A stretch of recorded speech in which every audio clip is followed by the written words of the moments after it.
Je m'appelle Yasmina Al-Farid. Je suis médecin de 39 ans. Je n'aurais jamais pensé partager quelque chose d'aussi profond et qui changerait ma vie.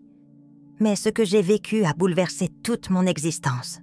Je vivais ma vie, pris dans la routine quotidienne, sans jamais remettre en question ce qui vient après la mort, jusqu'à ce que j'y fasse moi-même face. Ce que j'ai vu et entendu de l'autre côté a changé tout ce en quoi je croyais. Mais avant de vous dire la vérité choquante que Jésus m'a révélée, faites-moi savoir d'où vous regardez. Ça fait du bien de se sentir connecté, même de loin. Je n'ai jamais cru aux expériences de mort imminente. Pour moi, ce n'étaient que des histoires, des exagérations, des hallucinations ou des tentatives désespérées de personnes, essayant de trouver un sens à la tragédie. Je vivais une vie normale, suivant une routine stricte, concentrée sur mon travail et mes responsabilités. Foi, c'était quelque chose de lointain, quelque chose qui appartenait aux autres. Je respectais la religion, mais elle n'avait pas sa place dans ma vie. Si vous m'aviez posé des questions sur Jésus-Christ, j'aurais répondu poliment, mais sans réelle conviction.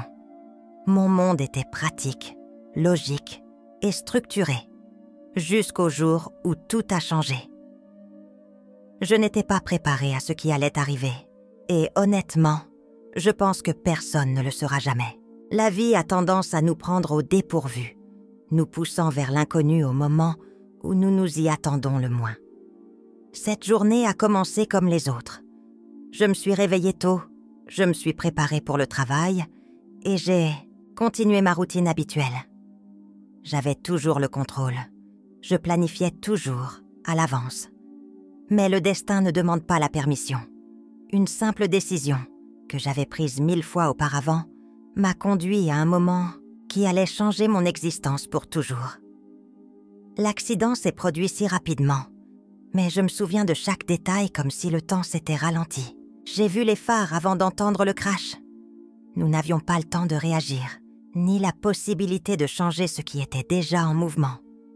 L'impact a été violent. J'ai senti mon corps être projeté. Mais ensuite, rien. Silence, obscurité. Et à ce moment-là, alors que j'hésitais entre la vie et la mort, j'ai réalisé quelque chose de effrayant. J'étais toujours conscient, mais je n'étais plus dans mon corps. Je me suis retrouvée hors de moi, regardant ma forme sans vie. J'étais là, allongée sur le trottoir, immobile. La scène semblait surréaliste, mais je savais qu'elle était réelle. La panique aurait dû s'installer, mais étrangement, ce n'est pas le cas. Au lieu de cela, un calme irrésistible m'envahit. Je n'avais pas peur, je n'avais pas mal. C'était comme si j'avais été séparée de tout ce que je pensais autrefois me définir. Mon corps, mon identité, mon existence terrestre. Pour la première fois, j'ai compris que la vie était plus que ce que nous voyons, plus que ce que nous expérimentons dans ce monde physique. Les choses que j'avais autrefois considérées comme de la fantaisie religieuse se déroulaient sous mes yeux. Et puis, j'ai vu quelque chose qui a fait s'arrêter mon cœur. Un tunnel de lumière est apparu devant moi, s'étendant bien au-delà de ce que mon esprit pouvait comprendre. C'était pur, radieux, contrairement à tout ce que j'avais jamais vu. Ce n'était pas seulement de la lumière, c'était vivant. Cela m'a attiré vers quelque chose de plus grand, quelque chose au-delà de la compréhension humaine. À ce moment-là, je savais que j'étais au bord de l'éternité, et ce dont j'allais être témoin allait changer mon âme, pour toujours. Ce qui m'attendait n'était pas seulement une expérience, mais une révélation, une vérité si puissante qu'une fois vue, elle ne pourra jamais être oubliée. J'étais sur le point de rencontrer quelqu'un qui non seulement m'ouvrirait les yeux, mais transformerait mon être même. Et c'est à ce moment-là que je l'ai vu, debout dans cet éclat indescriptible, m'attendant à bras ouverts. Jésus-Christ, sa présence était écrasante, mais elle apportait la paix la plus profonde que j'ai jamais connue. En un instant, j'ai compris. il avait toujours été réel. Tout ce que j'avais ignoré, remis en question et douté, tout était vrai. Mais ce n'était que le début, parce qu'il n'a pas seulement montré moi la vérité, il révélait des choses sur ce monde, sur la vie, sur l'éternité. Des choses que je n'avais même jamais imaginées. Je n'aurais jamais pensé vivre quelque chose d'aussi surréaliste, quelque chose qui modifierait à jamais ma perception de la vie et de la mort. Un instant, j'étais dans ma voiture, pensant à ma journée, absorbée par les pensées habituelles du travail et des responsabilités. Le lendemain, je flottais au-dessus de mon corps, observant l'épave en contrebas. J'aurais dû être terrifiée, mais je ne l'étais pas. Il n'y avait ni douleur, ni panique, juste un calme étrange et inquiétant. Je pouvais tout voir avec une clarté parfaite, chaque détail figé dans le temps. J'ai vu mon propre corps immobile, des ambulanciers se précipiter à mes côtés, des gens se rassembler. Pourtant, je n'y ressentais aucun attachement. Pour la première fois, j'ai compris que je n'étais pas seulement de chair et d'os. J'étais quelque chose plus, quelque chose qui existait au-delà du physique. Alors que je planais là, suspendue dans une réalité que je ne pouvais pas comprendre, j'ai ressenti une attraction, une force, m'appelant vers quelque chose au-delà de ce monde. C'est alors que j'ai remarqué qu'un tunnel de lumière s'ouvrait devant moi.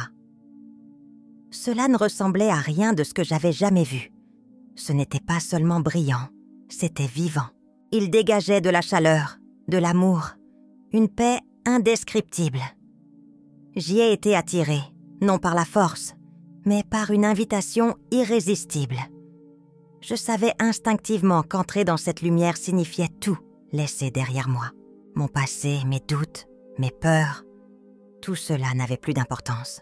Ce qui m'attendait de l'autre côté était bien plus grand que tout ce que j'avais jamais connu. Au fur et à mesure que j'avançais, des personnages commencèrent à apparaître dans la lumière. Ce n'étaient pas seulement des formes, ils étaient des êtres. Rayonnantes, pures, débordantes d'amour et de sagesse. Ils m'ont accueilli comme s'ils me connaissaient depuis toujours. Et d'une manière ou d'une autre, au plus profond de moi, je sentais que c'était le cas. Ils ne parlaient pas avec des mots. Pourtant, je les comprenais parfaitement. Ils me guidaient vers quelque chose au-delà de la compréhension humaine, quelque chose de divin. C'était comme si toutes les questions que je me posais étaient sur le point de trouver une réponse.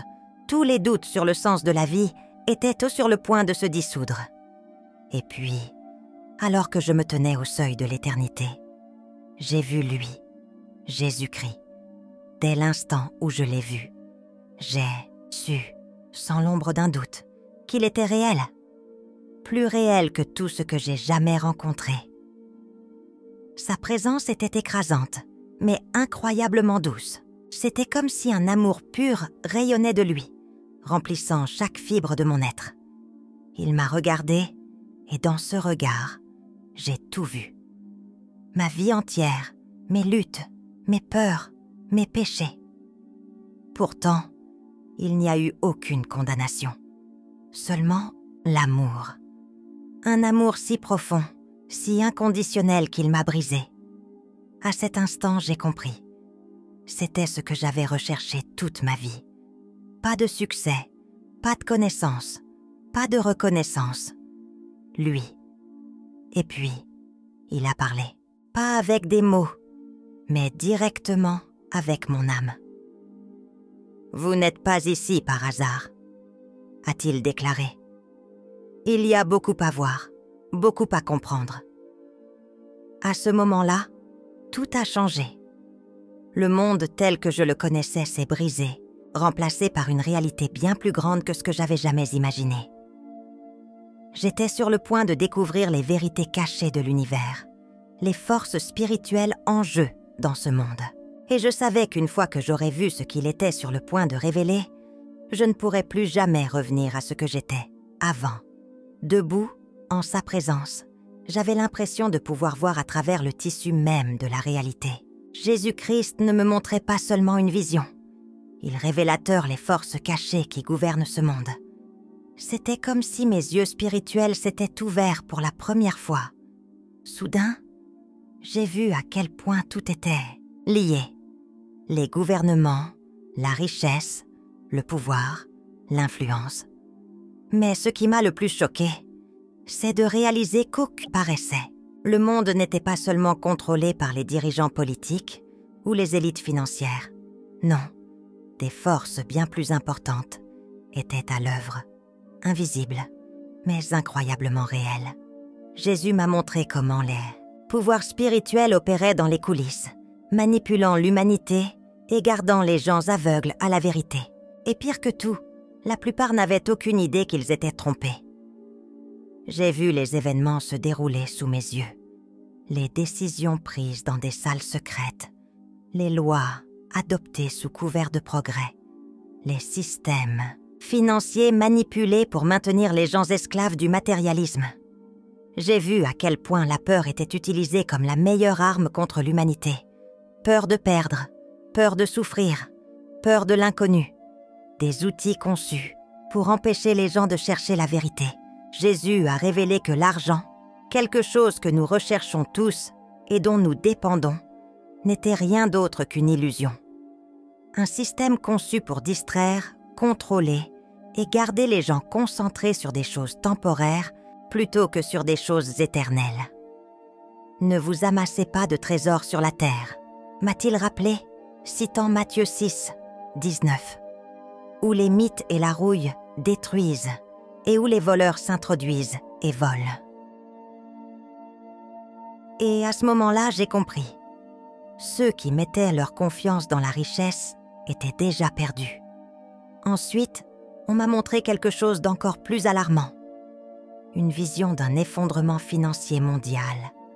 Un moment où tout ce sur quoi les gens comptaient, les banques, les marchés, les devises, s'effondrerait en un instant. Panique, chaos, désespoir. Les gens qui avaient y placé toute leur confiance dans l'argent se retrouveraient sans rien. Mais ceux qui demeurent fermes dans la foi ne seront pas ébranlés, a déclaré Jésus. J'ai vu une distinction claire entre ceux qui faisaient confiance à Dieu et ceux qui faisaient confiance au monde. Ceux qui avaient la foi avaient la paix, tandis que d'autres étaient envahis par la peur. C'était un avertissement, un appel à se préparer, non pas par des moyens physiques, mais spirituellement, parce que quand tout le reste échoue, seule la foi reste. Jésus a ensuite tourné mon attention vers la sphère politique. J'ai vu des dirigeants monter et descendre, des personnalités arriver au pouvoir, d'autres être démis de leur fonction. Mais ce qui m'a le plus frappé, c'est qu'aucun d'entre eux n'avait le contrôle. Ce n'étaient que des pièces d'un jeu beaucoup plus vaste, des marionnettes déplacées par des mains invisibles. J'ai vu comment le monde était poussé vers un programme spécifique, un programme qui conduirait à une tromperie encore plus grande. Et pourtant, au milieu de tout cela, je me suis sentie rassurée, car quelle que soit l'ampleur de la manipulation, quelle que soit l'ampleur de la corruption, Dieu était toujours aux commandes. Le Seigneur déjoue les plans des nations, m'a rappelé Jésus. Il déjoue les desseins des peuples, mais les desseins de l'Éternel demeurent fermes à toujours. Psaume 33, 10, 11. Alors que ces révélations se déroulaient devant moi, j'ai ressenti à la fois une urgence et une responsabilité. Les gens avaient besoin de réveillez-vous. Il leur fallait voir au-delà de l'illusion, comprendre que la véritable bataille n'était ni politique ni économique, mais plutôt politique, spirituelle. Et Jésus le disait clairement, ceux qui marchent dans la vérité ne seront pas trompés. Vous connaîtrez la vérité, a-t-il dit, et la vérité vous affranchira. Jean 8, 32. J'ai su à ce moment-là que je devais partager ce message, parce que le moment approchait où le monde serait mis à l'épreuve comme jamais auparavant. Et seuls ceux qui étaient spirituellement préparés supporteraient ce qui les attendait. Jésus m'a regardé avec une intensité que je peux difficilement décrire. Ses yeux étaient remplis à la fois d'amour et d'urgence, comme s'il connaissait le poids de ce qu'il s'apprêtait à dire. « Vous devez les avertir », m'a-t-il dit. Il n'y avait aucune hésitation dans sa voix, aucune incertitude.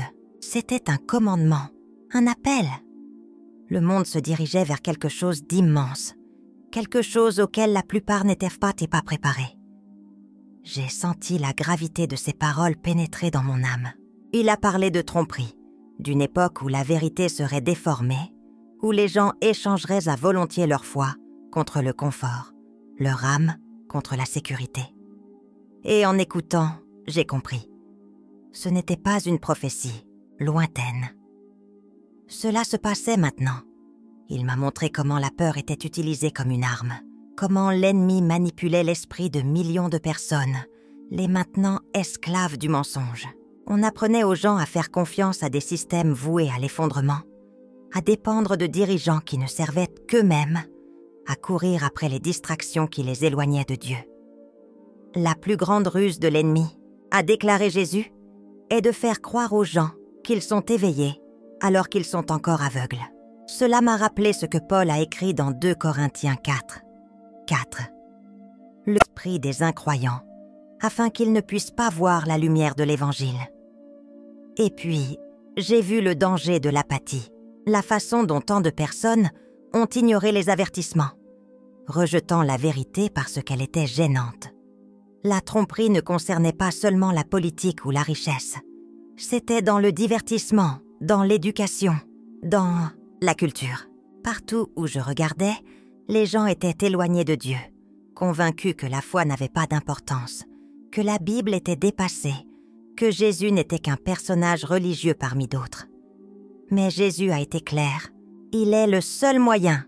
Je suis le chemin, la vérité et la vie, a-t-il dit, tout comme il est écrit dans Jean 14, 6. Mais de moins en moins de gens écoutaient. Au lieu de cela, ils plaçaient leur foi dans la science, dans la technologie, dans des idéologies qui niaient l'existence même de Dieu.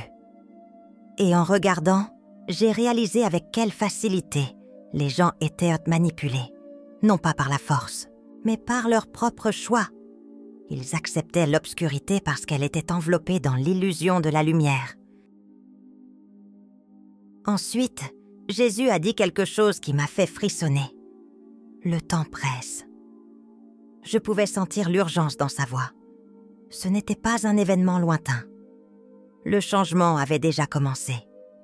Le monde se préparait à quelque chose qui mettrait à l'épreuve la foi de beaucoup.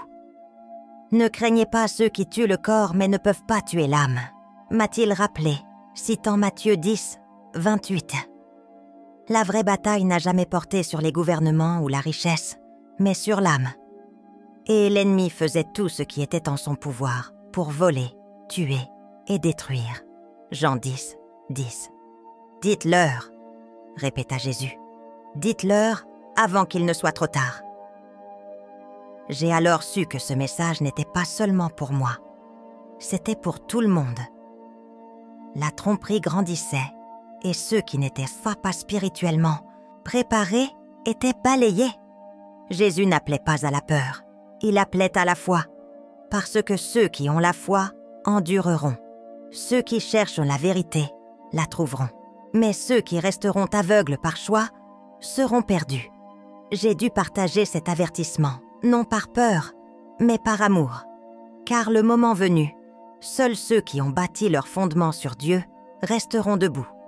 Alors que je me tenais en présence de Jésus, je pouvais sentir le poids de ses dernières paroles peser sur mon âme.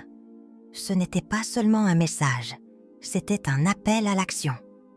Un grand changement est à venir, a-t-il dit, et je savais qu'il ne parlait pas de quelque chose de petit. Il mettait en garde contre une époque où la foi serait mise à l'épreuve comme jamais auparavant. Le confort de ce monde, les illusions auxquelles les gens s'accrochent, s'effondreraient bientôt. Et seuls ceux qui étaient spirituellement préparés pourraient endurer. « Construisez vos fondations sur le roc », a-t-il dit, me rappelant Matthieu 7, 24, 27. Ceux qui plaçaient leur confiance en Dieu resteraient debout, mais ceux qui comptaient sur le monde seraient balayés. Jésus n'appelait pas par peur, il réclamait foi, il appelait son peuple à se réveiller, à renforcer sa vie spirituelle, à se préparer non pas avec des réserves de nourriture ou de richesse, mais avec un cœur entièrement abandonné à Dieu. « Veillez et priez », m'a-t-il dit, tout, comme il l'a dit à ses disciples dans Matthieu 26, 41. La prière n'était pas seulement un rituel religieux, c'était une arme, un bouclier, un lien direct avec le Père. Et ceux qui restaient en prière, ceux qui recherchaient réellement la présence de Dieu, recevraient la force d'affronter ce qui allait arriver. Mais la prière seule ne suffisait pas. Jésus a appelé à obéissance, non seulement entendre ses paroles, mais vis-eux, marcher dans la justice, dans la foi, dans une confiance inébranlable. J'ai vu des visions de personnes prises au dépourvu, des croyants qui pensaient être préparés, mais qui avaient négligé leur vie spirituelle. Ils connaissaient les Écritures, mais ils ne les connaissaient pas en direct. Ils allaient à l'église, mais leur cœur était toujours lié au monde. Et quand la tempête est arrivée, ils ont été secoués. « Mettez en pratique la parole », a dit Jésus, citant Jacques 1, 22. C'était la clé. Il ne suffisait pas d'y croire. Nous avons dû, acte, marcher dans l'amour, dans la vérité, dans une foi inébranlable, quelles que soient les circonstances. Parce que lorsque le monde se retournerait contre nous, seule la vraie foi nous soutiendrait. Ensuite, Jésus a donné une dernière instruction. Dites-leur de me chercher maintenant. Pas demain, pas quand la vie devient plus facile, pas quand ils ont plus de temps. Maintenant, parce que le temps presse. Et ceux qui attendaient, ceux qui pensaient avoir plus de temps, se retrouveraient et mal préparés. Les sages mettent de l'huile dans leurs lampes, m'a-t-il rappelé, faisant référence à Matthieu 25. 4. Ils n'attendent pas le dernier moment. Ils cherchent, ils prient, ils vivent dans la foi maintenant. Car le moment venu, nous n'aurons pas le temps de nous préparer. Il n'y aura que ceux qui seront prêts et ceux qui ne le seront pas. Alors que je me sentais attirée vers mon corps, je savais qu'on m'avait confié une mission. Ce n'était pas seulement une expérience personnelle, c'était un avertissement, un appel à se préparer, à retourner à Dieu, à se réveiller avant qu'il ne soit trop tard. Jésus ne parlait pas seulement à moi, il parlait à toi, à tous ceux qui ont des oreilles pour entendre, parce que ce qui s'en vient mettra à l'épreuve le cœur de beaucoup. Mais ceux qui font confiance à Dieu ne seront jamais ébranlés. Vous avez maintenant tout entendu. Vous avez vu les avertissements, les révélations et la vérité indéniable que Jésus-Christ m'a montrée. Mais maintenant, la question est, qu'est-ce qui va toi faire de cette connaissance? Allez-vous continuer à vivre comme si de rien n'était, ou allez-vous préparer votre cœur et renforcer votre foi? Parce que le temps est court et que, le moment venu, seuls ceux qui sont spirituellement prêts le supporteront. Je veux avoir de vos nouvelles. Avez-vous déjà senti qu'il se passait quelque chose de plus grand dans le monde? Avez-vous vécu quelque chose qui vous a amené à remettre en question la réalité? Partagez vos réflexions dans les commentaires. J'ai lu chacune d'entre elles. Et si ce message vous a parlé, ne le gardez pas pour vous. Partagez-le avec quelqu'un qui a besoin d'entendre la vérité. Avant de partir, assurez-vous de vous abonner à cette chaîne et d'activer les notifications. Ce n'est que le début. Il y a tellement plus à révéler et vous ne voudrez pas manquer la suite. D'ailleurs, la prochaine vidéo vous attend déjà à l'écran. Cliquez dessus maintenant et je vous y verrai.